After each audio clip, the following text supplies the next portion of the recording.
দিয়ে মেট্রো, নিচে দিয়ে নৌকা, আর মানুষ চলতে চায় কোমরের উপরে কাঁচা দিয়ে। মানুষজন পড়ে যাইতেছে, তো পা ভেঙে আসলো আমার। প্রভাবশালী যারা অন্যায়কারী, যারা মাসলম্যান, তার কাজ হচ্ছে অপকর্ম করা। খাল দখল করে গড়ে উঠেছে ভবন, ওয়াসার পাম্প। অল্প বৃষ্টিতেই ডুবছে মিরপুর। প্রভাবশালীদের কাছে অসহায় কাউন্সিলর, দায় এড়ানোর সুযোগ নেই বলছেন নগরবিদরা। পদবীর দাপটে গাজীপুরে ছাগলকাণ্ডের মতিউরের অঢেল সম্পত্তি। টঙ্গীতে গার্মেন্টস কর্মী শ্যালক রাতারাতি বনে গেছেন শিল্পপতি, ভাইয়ের দখলে ১৯ কোটি টাকার জমি। ভাড়ার প্রাইভেট কারে যাত্রী বেশে ছিনতাইকারী, কম টাকায় গন্তব্যে পৌঁছানোর নামে সর্বস্ব লুট। রাজধানীর আশপাশে 15টি স্পট চিহ্নিত, সচেতনতা বাড়ানোর পরামর্শ। পুঁজিবাজারে বেআইনিভাবে শেয়ার লেনদেন যেন ওপেন সিক্রেট। ডিএসই পরিচালক সহ জড়িত সরকারি কর্মকর্তারাই প্লেসমেন্ট শেয়ার বাণিজ্যের নামে হাতিয়ে নিচ্ছে কোটি টাকা।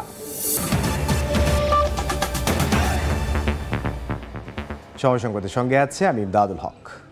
খাল দখলই কাল হয়েছে মিরপুরের। দীর্ঘদিনের দখল আর দূষণের প্রভাবে কল্যাণপুর খালের একাংশ দখল হওয়ায় একটু বৃষ্টিতেই চরম দুর্ভোগে পড়ছেন স্থানীয়রা। ডুবে যাচ্ছে মিরপুরের শেওড়াপাড়া, কাজীপাড়া, পাইকপাড়া। নতুন সড়ক, ড্রেনেজ ব্যবস্থার আধুনিকায়ন করেও মিলছে না সুফল। দখল ঠেকাতে প্রভাবশালীদের কাছে অসহায় আত্মসমর্পণ করেছেন স্থানীয় কাউন্সিলর। তবে এভাবে দায় এড়ানোর সুযোগ নেই বলে মত নগরবিদদের। রাশেদ লিমনের রিপোর্টে বিস্তারিত।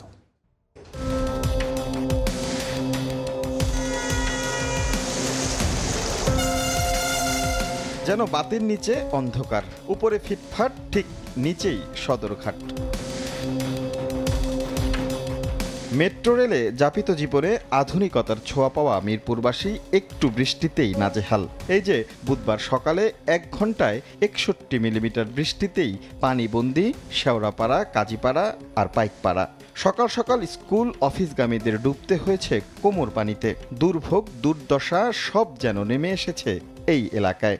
উপরে দিয়ে মেট্রো, নিচে দিয়ে নৌকা, আর মানুষ চলতে চায় কোমরের উপরে কাঁচা দিয়ে। মানুষজন পড়ে যাইতেছে, তো পা ভেঙে আসলো আমার। নদী হয়ে গেছে, এখন মনে হচ্ছে নৌকা দিয়ে যাওয়া লাগে। এখন মণিপুর এলাকায় এই সাইডটা শ্যানপাড়া সবসময় পানি দেখে আইছে। তবে অল্প বর্ষায় এমন ভয়াবহতার সাক্ষী নতুন নয় এই এলাকার বাসিন্দারা। মেট্রো রেলের সঙ্গে তৈরি হয়েছে নতুন সড়ক, বসেছে সুয়ারেজ লাইন, তবু মিলছে না মুক্তি।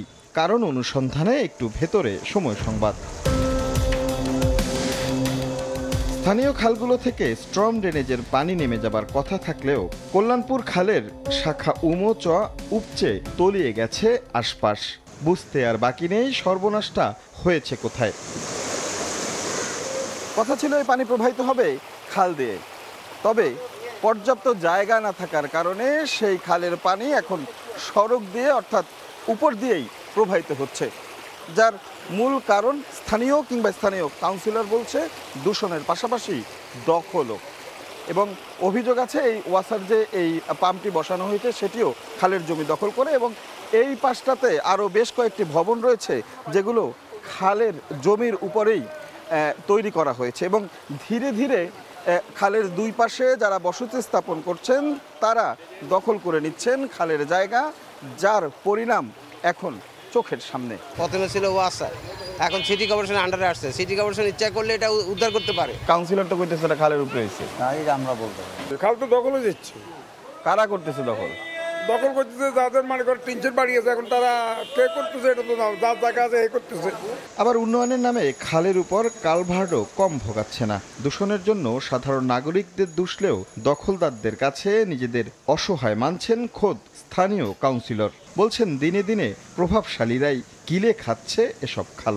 যারা প্রভাবশালী, যারা অন্যায়কারী, যারা মাসলম্যান, তার কাজ হচ্ছে অপকর্ম করা। তো এই ধরনের আমাদের সমাজে কিন্তু এই ধরনের লোকের অভাব নাই। খালের গভীরতা এবং দুপাশ যে দখল হয়ে গেছে, এই দুটি বিষয় যদি আমরা সমাধান করতে পারি, এই জোনটাতে কোনো প্রকারের জলাবদ্ধতা থাকবে না। নগরবিদ্যা বলছেন ক্ষমতাধারীরা কখনোই রাষ্ট্রের চেয়ে শক্তিশালী নয়, তাই নগর কর্তৃপক্ষকেই দায় নিয়ে এসব খাল উদ্ধার করতে হবে। প্রভাবশালী চরিত্র যাই হোক, তাকে সেখান থেকে উৎখাত করে এই ফ্লোগুলোকে ফেরত আনা, এইটা আসলে প্রধান উদ্দেশ্য হওয়া উচিত, এবং এটা কাউন্সিলর সহ পুরো নগর ব্যবস্থাপনার দায়িত্ব। দখল মুক্তের পাশাপাশি দূষণ কমাতেও ব্যবস্থা নেওয়ার তাগিদ এই নগরবিদের। রাশেদ লিমন, সময় সংবাদ, ঢাকা। খুলনায় প্রচণ্ড গরমের সঙ্গে পাল্লা দিয়ে বাড়ছে লোডশেডিং। গত 3 দিন ধরে 24 ঘন্টা বিদ্যুতের যাওয়া আসা খেলায় বিপর্যস্ত জনজীবন। ব্যাহত হচ্ছে কল কারখানার উৎপাদন। বিদ্যুৎ বিভাগ বলছে চাহিদার তুলনায় সরবরাহ কম থাকায় এই অবস্থা। নেমুল হোসেন কোচির তোলা ছবিতে তানজিম আহমেদের রিপোর্ট। খুলনা অঞ্চলে সপ্তাহ জুড়ে তীব্র লোডশেডিং আর অসহনীয় গরমে বিপর্যস্ত জনজীবন। বিদ্যুৎ সরবরাহ বন্ধ থাকছে গড়ে 6 থেকে 8 ঘন্টা, কোথাও আবার তার থেকেও বেশি সময়। লোডশেডিংয়ে শুধু নগর জীবনই বিপর্যস্ত নয়, পাশাপাশি ব্যাহত হচ্ছে কলকারখানা সহ রপ্তানি আয়ের অন্যতম খাত চিংড়ি প্রক্রিয়াজাত। এ অঞ্চলের বিদ্যুৎ সরবরাহের দায়িত্বে থাকা প্রতিষ্ঠান ওয়েস্ট জোন পাওয়ার ডিস্ট্রিবিউশন কোম্পানির তথ্য বলছে, গত 3 দিনে চাহিদার 250 থেকে 300 মেগাওয়াট পর্যন্ত বিদ্যুৎ ঘাটতি থাকছে। অপরদিকে পল্লী বিদ্যুতে ঘাটতি প্রায় 40%। কারেন্ট গেলে তো ঘন্টার পর ঘন্টা আসতেছে না, বেড়াকো মাল আছে ডেলিভারি দিতে পারতেছি না, বাচ্চারা অসুস্থ হয়ে পড়তেছে, এই যে ফ্যাক্টরিতে এসে কাজ করতে পারতেছি না, প্রোডাকশনের কাজও ঠিক মতন হচ্ছে না। তবে বিদ্যুৎ বিভাগ বলছে, জাতীয় গ্রিড থেকে বরাদ্দ কম পাওয়াতে সৃষ্টি হয়েছে জটিলতা। চেষ্টা চলছে সমাধানের। 15% মতো এলাকায় বিদ্যুৎ সরবরাহ কম হচ্ছে, কিন্তু আমরা যা পাচ্ছি সেটা সুষ্ঠুভাবে বন্টনের চেষ্টা করছি। ওয়েস্ট জোন পাওয়ার ডিস্ট্রিবিউশন কোম্পানির আওতায় খুলনা নগরীতে 2,64,186 জন এবং 8টি উপজেলায় 4,09,95 জন পল্লী বিদ্যুতের গ্রাহক রয়েছে। ব্যবসায়ীরা বলছেন, গত এক সপ্তাহের তীব্র লোডশেডিংয়ে খুলনাতে শুধু চিংড়ি খাতেই ক্ষতি হয়েছে অন্তত 1 কোটি টাকা। সামগ্রিক খাতসমূহ বিশ্লেষণ করলে আর্থিক ক্ষতির পরিমাণ দাঁড়াবে কয়েক গুণে। তাই জীবন ও জীবিকা স্বাভাবিক রাখতে বিদ্যুৎ সরবরাহ নিশ্চিতের দাবি সকলের। খুলনা থেকে তানজিম আহমেদ, সময় সংবাদ। একের পর এক বেরিয়ে আসছে ছাগলকাণ্ডে আলোচিত মতিউর রহমানের অঢেল সম্পত্তির হিসাব। পদবীর দাপটে টঙ্গীতে গড়ে তুলেছেন শিল্প কারখানা। রাতারাতি গার্মেন্টস কর্মী শ্যালক বনে গেছেন শিল্পপতি, যার মালিকানায় আছেন দ্বিতীয় স্ত্রী শাম্মী আখতারও। দখল করে রেখেছেন 19 কোটি টাকার জমিও। এছাড়া নামে বেনামে গড়েছেন আরও সম্পদ। রাজিবুল হাসানের প্রতিবেদন, ছবি তুলেছেন জুনায়েদ রুবেল।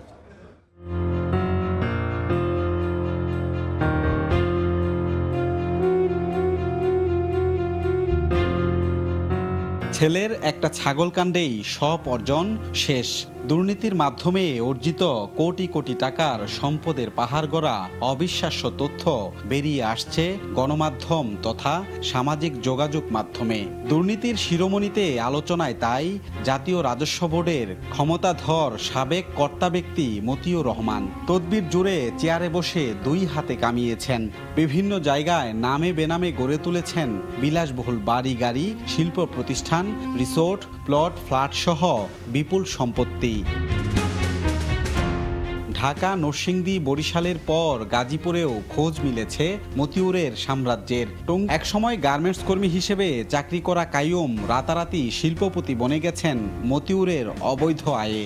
এসব বিষয়ে কথা বলতে প্রতিষ্ঠানটিতে গেলে জানা যায়, মতিউর রহমানকে নিয়ে গণমাধ্যমে সংবাদ প্রচারের পর থেকে মালিক পক্ষের কেউ আর ফ্যাক্টরিতে আসছেন না।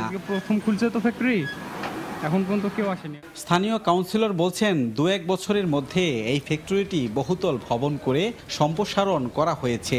পাশেই প্রায় আরও 19 কোটি টাকার জমি কিনে দেয়াল দিয়ে ঘিরে রেখেছেন মতিউরের ভাই। শাম্মী আর কিতে কাইয়ুম, এই একটা জয়েনের ব্যবসা আছে। ফ্যাক্টরি একসময় ছোট ছিল, এখন তো এটা রাতারাতি 10 তলা একটা বড় বিল্ডিং হয়েছে, 8 তলা 10 তলা বিল্ডিং হয়েছে। আনুমানিক যে জমিটা কিনছে, ওই জমিটার মূল্য আছে 15 থেকে 20 লাখ টাকা কাঠা। এর বাইরেও গাজীপুরের পুবাইল সহ বেশ কয়েকটি স্থানে মতিউর রহমানের সম্পত্তি রয়েছে বলে জানা গেছে। রাজিবুল হাসান, সময় সংবাদ, গাজীপুর। কম ভাড়ায় নির্দিষ্ট গন্তব্যে পৌঁছে দেওয়ার কথা বলে তোলা হয় প্রাইভেট কারে, মাইক্রোবাস কিংবা সিএনজি চালিত অটোরিকশায়। রাজধানী এবং এর আশপাশের এলাকার অন্তত 15টি স্থানে এসব বাহন নিয়ে ওঁত পেতে থাকে ছিনতাইকারীরা। পরে সুযোগ বুঝে ছিনিয়ে নেয় সর্বস্ব। যাত্রীদের সচেতনতার অভাব এক্ষেত্রে অনেকটাই দায়ী বলে মনে করেন বিশেষজ্ঞ। বুলবুল রেজার প্রতিবেদনের বিস্তারিত। ঈদের আগের রাতে ঢাকা থেকে টাঙ্গাইলের গ্রামের বাড়িতে যাওয়ার পথে চন্দ্রা এলাকায় একটি প্রাইভেট কারে উঠেছিলেন সময় সংবাদের সম্প্রচার প্রকৌশলী আবিদুর রহমান। ওই প্রাইভেট কারে আগে থেকে আরও ৩ জন যাত্রী ছিলেন। গাড়িতে ওঠার মিনিট দশকের মধ্যে সহযাত্রীরা জিম্মি করে ফেলে আবিদুরকে। শুরু হয় নির্যাতন। পরিবারের কাছে দাবি করা হয় ৫ লাখ টাকার মুক্তিপণ। পরে ১ লাখ টাকা মোবাইল ব্যাংকিং এর মাধ্যমে আদায় করে ছেড়ে দেওয়া হয় আবিদুরকে। এ ঘটনায় জড়িতদের এরই মধ্যে ধামরাই থানার পুলিশ গ্রেফতার করেছে। গাড়িতে যাত্রী হিসেবে তুলে অপহরণ এবং মুক্তিপণ আদায় নতুন কোনো ঘটনা নয়। অনেক সময় ভুক্তভোগীর কাছে টাকা না পেলে কিংবা কোনো রকম বাধা দিলে মেরে ফেলার ঘটনাও ঘটেছে। এ ধরনের ঘটনা তদন্ত করতে গিয়ে অন্তত 15টি স্পটের সন্ধান পাওয়া গেছে। সাধারণত হাইওয়ে সংলগ্ন বাস স্ট্যান্ডগুলোতে কখনো প্রাইভেট কার, কখনো মাইক্রো নিয়ে দাঁড়িয়ে থাকে ছদ্মবেশী ছিনতাইকারীরা। কেবল রাতে নয়, দিনেও তৎপর চক্রগুলো। ঢাকা থেকে পূর্বাচলমুখী 300 ফিট সড়ক, নারায়ণগঞ্জের ভুলতা গাউসিয়া, রূপগঞ্জ এলাকা কয়েকটি স্পট। ঢাকা মাওয়া এক্সপ্রেসওয়ে হয়ে দক্ষিণাঞ্চলের বিভিন্ন জেলায় যাওয়া আসা করেন এমন যাত্রীদের টার্গেট করে বেশ কয়েকটি চক্র কাজ করে। প্রায়ই এই রুটে এই ধরনের ঘটনা ঘটে। রাজধানীর আমিনবাজার থেকে সাভার, আশুলিয়া, ধামরাই, চন্দ্রা এই রুটেও তৎপর একাধিক চক্র। কম টাকায় নির্দিষ্ট গন্তব্যে পৌঁছে দেওয়ার নামে তারা মূলত টোপ ফেলে টার্গেট যাত্রীকে তাদের গাড়িতে তোলে। ঈদের মতো বিভিন্ন উৎসবে বেশি সক্রিয় হয়ে ওঠে এরা। পুলিশ বলছে, যাত্রী সাধারণকে এ বিষয়ে সচেতন করার জন্য তাদের পক্ষ থেকে নানা রকম ক্যাম্পেইন করা হলেও অধিকাংশ ক্ষেত্রে সময় কিংবা টাকা বাঁচানোর জন্য জীবনের ঝুঁকি নিয়ে এ ধরনের পরিবহন বেছে নেয় তারা। আমরা নিজেরা অসাবধানতার বশতই এই কাজগুলো করছি, আমাদের যেটা অবজারভেশন। এবং অনেক ক্ষেত্রেই দেখা যায় যে গাড়িগুলো এবং এই যাত্রী পরিবহনগুলো নির্দিষ্ট স্থানে না থেকে অনেক দূরে যে যাত্রীদেরকে উঠায় দিচ্ছে। এবং অনেক ক্ষেত্রে যাত্রীরাও দেখেছি যে দূরে যে পুলিশের চোখ ফাঁকি দিয়ে তারা যে গাড়িতে উঠছে, যাতে এই গাড়িগুলোতে আমরা যখন উঠতে না দিই। সহজে জামিন পাওয়ার কারণে অপরাধীরা বারবার একই অপরাধে জড়াচ্ছে মত এই বিশ্লেষকের। এই সংঘবদ্ধ চক্রকে খুব ছোট করে দেখারও কোনো সুযোগ নাই। এদের পিছনে অনেক লোকবল আছে, কিভাবে জামিনে বের করে নিয়ে আসতে হয় সেই কৌশলও তারা জানে। আইনের কঠোর প্রয়োগ প্রয়োজন। এ ধরনের অপরাধ রোধে আইন শৃঙ্খলা বাহিনীকে আরও কঠোর হওয়ার পরামর্শ বিশ্লেষকের। বুলবুল রেজা, সময় সংবাদ, ঢাকা। সময় সংবাদে আরও থাকছে। ঘূর্ণিঝড় রেমালের ক্ষত কাটিয়ে উঠতেই সুন্দরবনে মাছ ধরায় 3 মাসের নিষেধাজ্ঞা। কর্মহীন মোংলার অন্তত 30,000 জেলে সরকারি সহায়তার দাবি।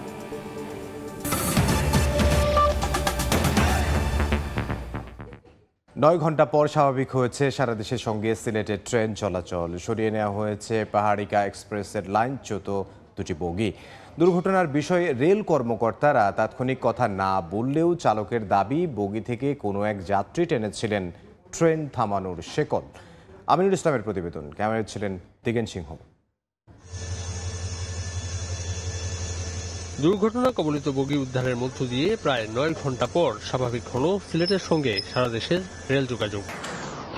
বুধবার সন্ধ্যার পর ফেন্সুগঞ্জের কটালপুর এলাকায় লাইনচ্যুত হয় চট্টগ্রাম থেকে ছেড়ে আসা সিলেটগামী পাহাড়িকা এক্সপ্রেসের 2টি বগি। দুর্ঘটনার আগে কটালপুর সেতুর উপর ট্রেনটির একাধিক বগি বিচ্ছিন্ন অবস্থায় চলতে দেখেন স্থানীয়রা। খবর পেয়ে রাত 8টার পর কুনাউড়া জংশন থেকে দুর্ঘটনাস্থলে পৌঁছে রিলিফ ট্রেন। রাত 1টার পর উদ্ধার হয় লাইনচ্যুত হওয়া একটি বগি। অন্য বগি উদ্ধারে লেগে যায় আরো 3 ঘন্টা। ভোগান্তিতে পড়েন যাত্রীরা। ফেন্সুগঞ্জ থেকে অনেকেই বিকল্প যানবাহনের মাধ্যমে রওনা দেন সিলেটে। ট্রেনের 2টা পার্ট হয়ে গেছে, আর খাড়া করার পর আরেকটা পার্ট এসে খুব বিকট শব্দ হয়। এরপর লোকজন চিৎকার করে বেরিয়ে পড়ে। সামন ছুটে গেছে এবং পিছন থেকে আইয়া সামনাকে ধাক্কা দিয়ে বিকট শব্দ হইছে। প্রায় 1000 কানের উপরে মানুষ হবে। সবাইকে আমরা এই সামনে উস্তারা সরকার সেখানে নিয়ে দেই। দুর্ঘটনার বিষয়ে রেল কর্মকর্তারা তাৎক্ষণিক কোনো কথা না বললেও ট্রেনটির চালক জানান, বগি থেকে কোনো যাত্রী টেনেছিলেন ট্রেন থামানোর শেকল। বিকট আওয়াজ করে থামে যাওয়ার পরে আমরা নামি চেক করে দিয়েছি, গাড়ি ডিরেল হয়ে গেছে। 2টা গাড়ি ওই পিছনের টলি পুরোটাই ডিরেল হয়ে গেছে। ডিরেল হয়ে যাওয়ার কারণে ওইটা গাড়ি থামে গেছে। শিডিউল বিপর্যয়ে পড়ে সিলেট থেকে ঢাকাগামী উপবন এক্সপ্রেস 5 ঘন্টা বিলম্বে ছেড়ে যায় ভোর 4:15 আমিনুল ইসলাম, সময় সংবাদ, সিলেট। শেষ পর্যায়ে বদনা রেল লিংক রোডের কাজ। সড়কের পর এবার খুলনা থেকে মাত্র 3.5 ঘন্টায় ট্রেনে চড়ে ঢাকায় যাওয়ার অপেক্ষায় এখানকার বাসিন্দারা। জুলাই মাসে কাজ শেষে অগাস্ট থেকে ট্রেন চালুর পরিকল্পনা রেল বিভাগের। নেওয়াল হোসেন কোচির তোলা ছবিতে আব্দুল্লাহ আল মামুন রুবেলের প্রতিবেদন। দেশের দক্ষিণাঞ্চলের যোগাযোগ ব্যবস্থায় নতুন দিগন্ত পদ্মা সেতু, দিনে দিনে যার বহুমুখী সুবিধাও বাড়ছে। 2 বছরে 50টি থেকে বেড়ে পদ্মা সেতু হয়ে সড়কপথে খুলনা থেকে নিয়মিত চলছে 150-র বেশি বাস।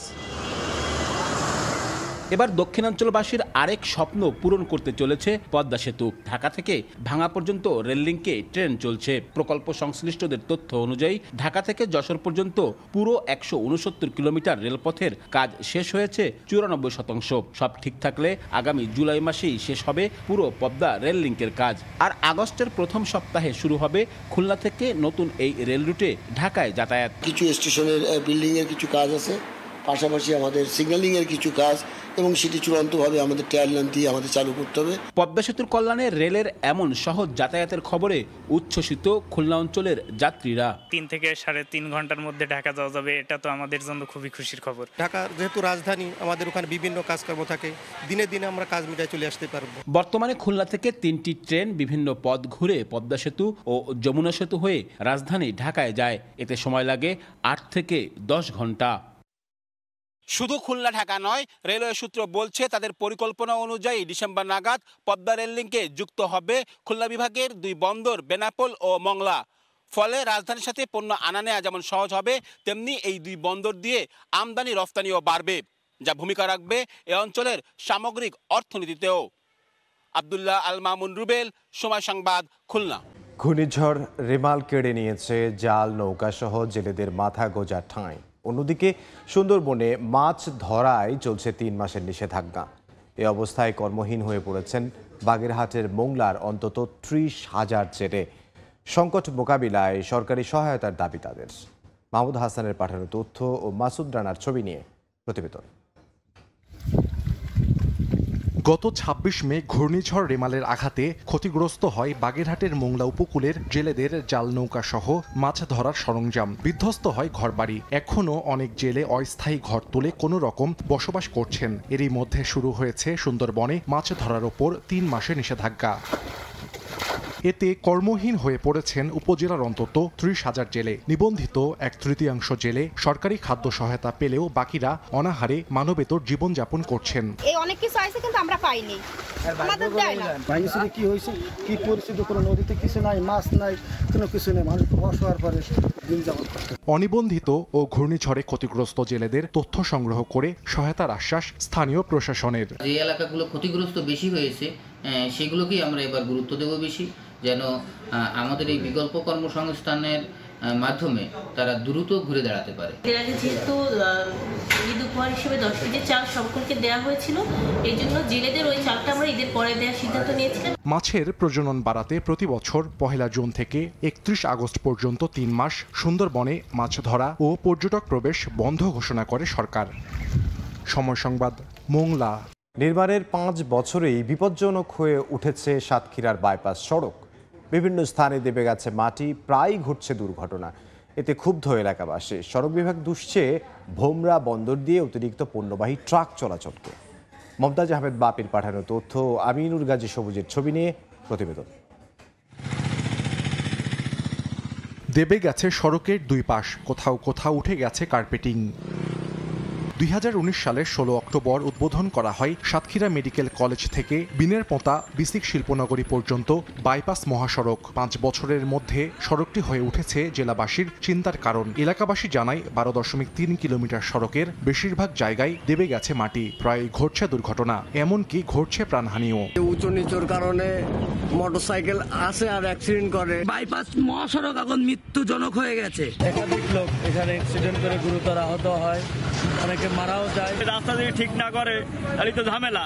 প্রশাসনের কাছে আমরা কামনা করতেছি। তবে ভোমরা বন্দর ব্যবহারকারী অতিরিক্ত পণ্যবাহী ট্রাক চলাচলকে দুষছে সড়ক বিভাগ। নির্মাণাধীন ওয়েট স্কেলের কাজ শেষ হলে সংকট সমাধানের আশ্বাস সংশ্লিষ্ট কর্মকর্তার। সড়ক ক্ষতিগ্রস্ত হচ্ছে এই ওভারলোডের কারণে। ওয়েট স্কেল অলরেডি প্রায় 60%-এর উপরে কাজ সম্পন্ন হয়েছে। এটা যদি যথাযথভাবে কাজ করা যায় তাহলে সেক্ষেত্রে আমরা এই লোড কন্ট্রোল করতে পারবো। সড়ক বিভাগের তথ্য মতে সাতক্ষীরার বাইপাস সড়ক নির্মাণে ব্যয় হয়েছে প্রায় 90,41,21,00,000 টাকা। সময় সংবাদ, সাতক্ষীরা। এবার দরজা আনলক জটিলতায় শাহজালাল আন্তর্জাতিক বিমানবন্দরের রানওয়ে থেকে ফিরে এলো বিমান বাংলাদেশ এয়ারলাইন্সের ফ্লাইট। 1.25 ঘন্টা পর চট্টগ্রাম থেকে দোহার উদ্দেশ্যে যাত্রা করে ফ্লাইটটি। সবকিছু ঠিকঠাক। চট্টগ্রাম হয়ে কাতারের দোহার উদ্দেশ্যে বুধবার বিকেল 4টায় ঢাকার হজরত শাহজালাল আন্তর্জাতিক বিমানবন্দরের রানওয়েতে ছুটতে শুরু করে বিমান বাংলাদেশ এয়ারলাইন্সের বোয়িং 7378 মডেলের BG125 ফ্লাইট। কিন্তু উড্ডয়ন না করে গতি কমিয়ে ফিরে আসে হ্যাঙ্গারের সামনে। ঘোষণা আসে বিমানের মাঝখানের দুটি দরজা আনলক দেখাচ্ছে। এমনটা জানিয়ে নিজের ফেসবুকে একটা স্ট্যাটাস দেন ওই ফ্লাইটের যাত্রী নিট পোশাক শিল্প মালিকদের শীর্ষ সংগঠন BKME এর নির্বাহী সভাপতি মোহাম্মদ হাতেম। তার পাঠানো একটি ভিডিওতে দেখা যাচ্ছে পেছনে থাকা জরুরি বহির্গমন দরজার গ্লাস ঠিকঠাক করছেন পাইলট সহ বিমানের প্রকৌশলী টিম। এ সময় প্রচণ্ড গরমে যাত্রীদের হাঁসফাঁস অবস্থার কথা জানালেও ঝুঁকি না নিয়ে দ্রুত সমস্যার সমাধান করায় বিমানের ক্যাপ্টেনকে ধন্যবাদ দেন ওই ব্যবসায়ী নেতা। পাইলটের এই দক্ষতার বিষয়টি আমাদের নজরে এসেছে এবং পাইলটকে, ক্যাপ্টেনকে স্পেশালি আমাদের পক্ষ থেকে ধন্যবাদ যে তিনি বিষয়টা নজরে এনে তড়িৎ ব্যবস্থা নিয়েছেন। তবে বাংলাদেশ বিমানে ভ্রমণের অভিজ্ঞতা ভালো না বলে মন্তব্য করেন তিনি। বিমান সম্পর্কে অনেক নেতিবাচক কথাবার্তা আমরা মাঝে মাঝে শুনছি। আজকে আমার অভিজ্ঞতাটাও খুব একটা ভালো হয়। এদিকে ঘটনাটি তেমন গুরুতর নয় দাবি করে চট্টগ্রাম থেকে 45 মিনিট বিলম্বে ফ্লাইটটি দোহার উদ্দেশ্যে ছেড়ে যায় বলে জানিয়েছে বিমান বাংলাদেশ এয়ারলাইন্স। ব্যাক করছে, আবার ইঞ্জিনিয়ারে গিয়ে দেখছে, দেখার পরে 5:47 আবার ফ্লাইট আবার উড়ে গেছে। এর আগে গেল সোমবার রাতে উড্ডয়নের পর উইন্ডশিল্ডে ফাটল ধরা পড়ায় আবুধাবি না গিয়ে নরসিংদীর আকাশে 3 ঘন্টা চক্কর দিয়ে রাত 1:20 বিমান বাংলাদেশ এয়ারলাইন্সের একটি ফ্লাইট ফিরে আসে ঢাকার হজরত শাহজালাল আন্তর্জাতিক বিমানবন্দরে। কামরুল হাসান সবুজ, সময় সংবাদ, ঢাকা। পুঁজিবাজারে কারসাজি আর বেআইনিভাবে শেয়ার লেনদেন যেন ওপেন সিক্রেট। এতে জড়িত খোদ ডিএসসি পরিচালক সহ সরকারি কর্মকর্তারাই। দুর্বল কোম্পানিগুলো ব্যবহার করে প্লেসমেন্ট শেয়ার বাণিজ্যের নামে হাতিয়ে নেওয়া হচ্ছে কোটি কোটি টাকা। সর্বশান্ত হচ্ছেন বিনিয়োগকারীরা। বিপরীতে ধরা ছোঁয়ার বাইরে থেকে যাচ্ছে রাঘব বোয়ালরা। আলতাফ হোসাইনের প্রতিবেদনে বিস্তারিত। যেখানে বিনিয়োগকারীদের অর্থের সুরক্ষা নেই, সেখানে আবার কারসাজি করে অসাধুরা হাতিয়ে নিচ্ছে কোটি কোটি টাকা, আর তাতে জড়িত সরকারি কর্মকর্তারাই, যা দীর্ঘদিন ধরে ওপেন সিক্রেট দেশের পুঁজিবাজারে। সম্প্রতি এনবিআর কর্মকর্তা মতিউর রহমান ও ডিএসসি পরিচালক আব্দুল্লাহ মাহমুদের শেয়ার কারসাজির ঘটনা সামনে আসার পর বিষয়টি যেন খোলাসা হলো আরও। বিনিয়োগকারীদের অভিযোগ, প্লেসমেন্ট শেয়ার লেনদেন জিয়ে রেখে কারসাজির সুযোগ নিচ্ছে প্রভাবশালীরা। প্লেসমেন্টটা ক্যান্সেল করা উচিত। Placement there should not have any placement. We are too much suffering. আমাদের একদম বাড়ি ঘর, ধন সম্পদ সব শেষ। প্রতিনিয়ত দেখা যাচ্ছে যে অনেক ধরনের কারসাজি হচ্ছে। অভিযোগ উঠেছে ছাগলকাণ্ডে আলোচনায় আসা মতিউর রহমান প্লেসমেন্ট শেয়ার বিক্রি করে পুঁজিবাজার থেকে হাতিয়ে নিয়েছেন কয়েকশো কোটি টাকা, আর বেআইনিভাবে ডিএসসির পরিচালক লেনদেন করেছেন 13 কোটি 15 লাখ টাকার শেয়ার। বিশ্লেষকরা বলছেন এমন আরও অনেক ঘটনাই শেয়ার বাজারকে নিয়ে গেছে বিনিয়োগকারীদের আস্থাহীনতার চরম পর্যায়ে। এটা তাদের স্বার্থে আঘাত লাগছে, তাদের চক্রের মধ্যে ঝামেলা হয়েছে, তাই বিষয়গুলো আসছে। অন্য কোনো চক্র আবার অন্য কোনো ফর্মে চলছে। এখন এগুলো নিয়ে আলোচনা সমালোচনা, যে যার মতো করে টাইম পাস করা, বাট এতে তো আদৌ বাজারে কিছু হবে না। বাজারকে সত্যিকার অর্থে পরিবর্তন করতে গেলে ভালো কোম্পানি তালিকাভুক্ত করতে হবে। 2010 সালে বড় ধসের আগে রমরমা বাণিজ্য গড়ে ওঠে প্লেসমেন্ট শেয়ারের। পরে আইন করে তার লাগাম টানতে চাইলেও এখনও থামেনি সেই কারসাজি। আলতাফ হোসাইন, সময় সংবাদ, ঢাকা। এ পর্যায়ে শীর্ষ সংবাদগুলো জানিয়ে দিচ্ছে আরও একবার। উপরে দিয়ে মেট্রো, নিচে দিয়ে নৌকা, আর মানুষ চলতে চায় কোমরের উপরে কাঁচা দিয়ে। মানুষজন পড়ে যাইতেছে, আর তো পা ভেঙে আসলো আমার। প্রভাবশালী যারা অন্যায়কারী, যারা মাসেলম্যান, তার কাজ হচ্ছে অপকর্ম করা। খাল দখল করে গড়ে উঠছে ভবন, ওয়াসার পাম্প। অল্প বৃষ্টিতেই ডুবছে মিরপুর। প্রভাবশালীদের কাছে অসহায় কাউন্সিলর, দায় এড়ানোর সুযোগ নেই বলছেন নগরবিদরা। পদবীর দাপটে গাজীপুরে ছাগলকাণ্ডের মতিউরের অঢেল সম্পত্তি। টঙ্গীতে গার্মেন্টস কর্মী শ্যালক রাতারাতি বনে গেছেন শিল্পপতি। দখলে 19 কোটি টাকার জমি। এই ছিল সময় সংবাদে। এ সময়ের বাণিজ্য নিয়ে ফিরছি কিছুক্ষণ পর। সঙ্গে থাকুন সময়ের।